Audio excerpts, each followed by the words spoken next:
welcome back to Puyallup Home Pros. I'm Nikki Robbs, and this is the podcast that exists to serve the local future and current homeowner. Today we're going to talk about the truth of home inspections in Pierce County and Puyallup. First off, what do we usually find? Home inspectors tend to find these two things, in my experience, 90% of the time. They are not unique findings. Almost every single house, every single inspection, right, 90% of the time has had one or both of these items. Number one, that there is moisture or organic growth in the attic and the crawl space. Whether you have an attic or don't have an attic, whether you have a crawl space or don't have a crawl space, there is going to be moisture and or organic growth.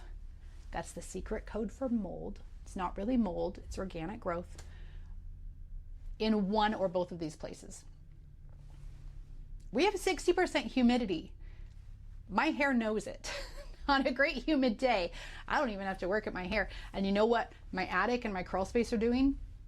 Any spores that are down there, they're having a heyday. And so this is really common. It is very common because even if a homeowner has been there for 20 years or 30 years or longer, standards have changed. Their ventilation systems may not be working as well as they once were.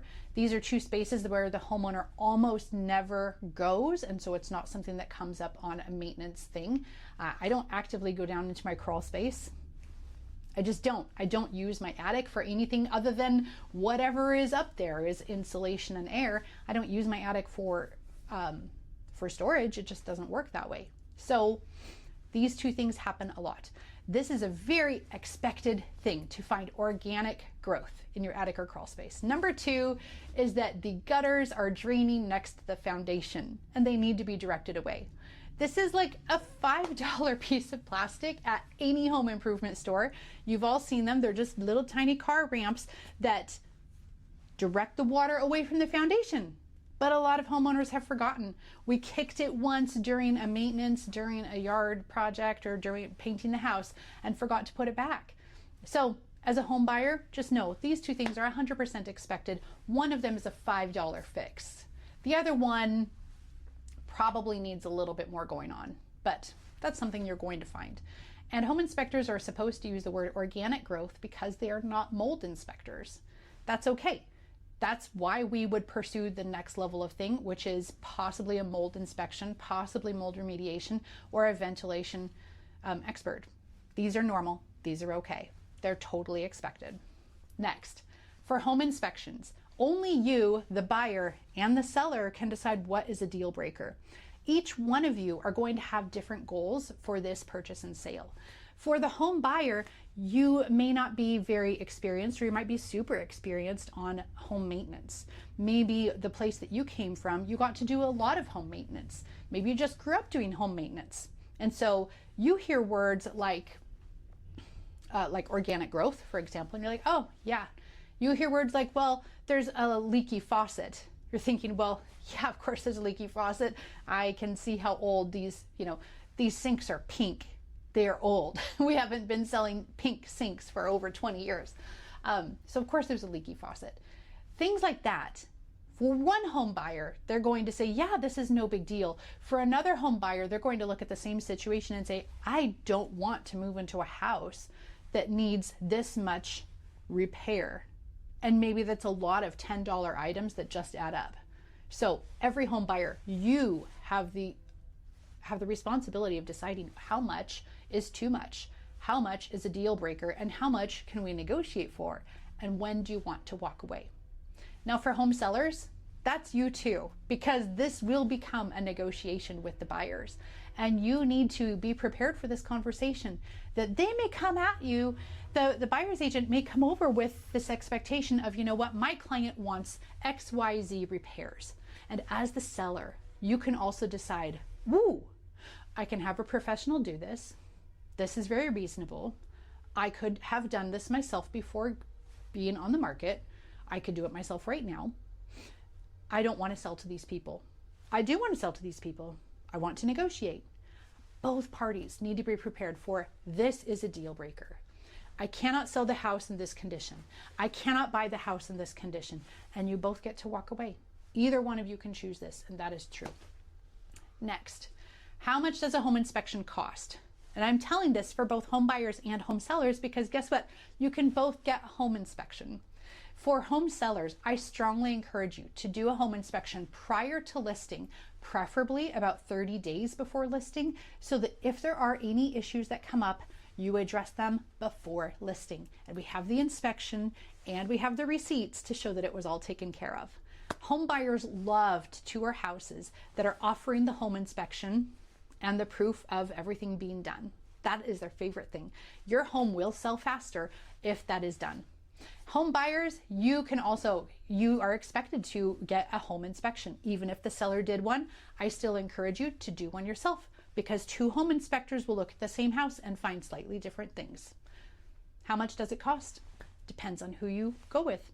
So I have met many home inspectors who charge around $400 to $600 for their services.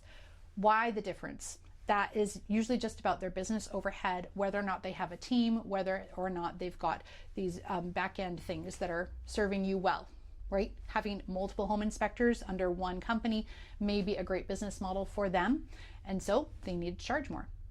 It can be up to $1,000 if this home inspector is also doing a sewer scope. And many home inspectors simply contract with a sewer scope technician, and then the home inspector pays the sewer technician. Or you can get one yourself. We can find a home inspector that doesn't do sewer scope and a sewer technician that only does sewer scope, and they can come out on the same day. If you are on sewer, I strongly suggest that you do a sewer scope. You have no idea, kind of like the crawl space, what is going on down there until someone takes pictures of it and shows you. It can be about $300 for a sewer scope. So that's why the range is between $600 to $1,000. This is cash that you pay at the time of service, credit card, check, cash, that's their preferred method of payment. I will recommend a whole bunch of people in the show notes. Your report from this home inspection usually comes through email. It is usually generated within 12 to 24 hours, depending on the time of day. And this report, I've seen several different platforms. I have my favorite, of course, as a real estate agent. It comes through an email, it sends you to a website, and then on that website, you can usually see the ranked levels of concern. So there might be red, yellow, green, red, orange, yellow, green, but there is some sort of ranking of the concerns and all of the photographs that they took, all of the concerns that they logged, all of their findings, both positive and negative and neutral.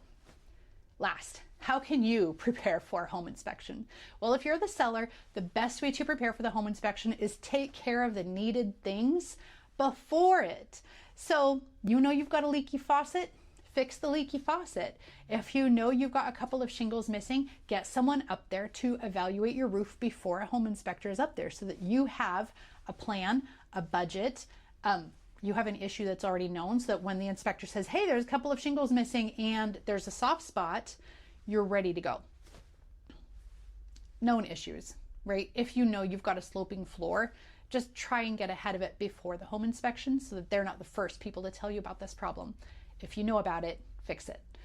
For the home buyers, there's not a lot you can do except simply budget for a home inspection. Budget and have $500 to $1,000 set aside for the purpose of a home inspection. You will need this for every home that you buy 90% of the time. If you choose to waive your home inspection, which you can do for some loans, but not all, that is on you, and that's not something I'm going to recommend. There's a whole waiver form that we have to do, and I don't think it's a good idea, but that's my professional recommendation. I will not recommend that you skip out on a home inspection ever. So that is the truth about home inspections for Puyallup and Pierce County. Hope you enjoyed this episode. I try and keep them educational, informative, and hopefully entertaining. Can't wait to have a guest on. You can see a lot of my other interviews with actual home inspectors so that you can interview them. You get to sit in on my discussion with my home inspectors, people that I have worked with over and over again, and find out if they are a good fit for you. So keep watching Puyallup Home Pros, and we will find somebody that's good for you. Let's get you home.